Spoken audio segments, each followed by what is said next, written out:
কারো প্রতি একবার অনুভূতি নষ্ট হয়ে গেলে মানুষ আর তখন ভালোবাসা, মায়া, টান এসব আর দেখে না। একটা মানুষের প্রতি অনুভূতি জন্মাতে যেমন সময় লাগে, ঠিক তেমনি সেই মানুষটার অবহেলা, ব্যবহার এবং আচরণে অনুভূতি নষ্ট হয়ে যায়। প্রচণ্ড ভালোবাসা পাওয়ার পরেও যারা অবহেলা করে, যাদের স্বভাবে মিথ্যে এবং লুকোচুরি লুকিয়ে থাকে, তাদের প্রতি অনুভূতি কখনোই একই রকম থাকে না। অনুভূতি এমনই একটা জিনিস যেটার যত্ন না নিলে নষ্ট হয়ে যায়।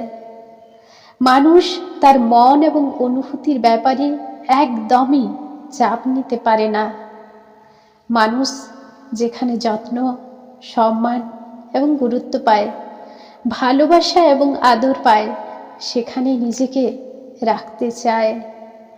আর যেখানে নিজের আত্মত্যাগ এবং ভালোবাসার বিনিময়ে শুধুই অবহেলা পায়, অসম্মান পায়, সেখানে একটা সময় পর গিয়ে থেকে যাওয়ার আগ্রহ হারিয়ে ফেলে।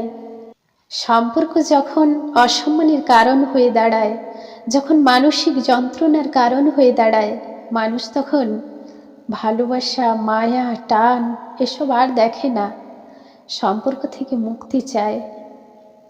কারো প্রতি অনুভূতি নষ্ট হয়ে গেলে সেই মানুষটার জন্য আর কোনো অনুভূতি কাজ করে না। যার প্রতি একবার অনুভূতি নষ্ট হয়ে যায়, তার সাথে থাকতে গেলেই মানসিক যন্ত্রণা ভোগ করতে হয়।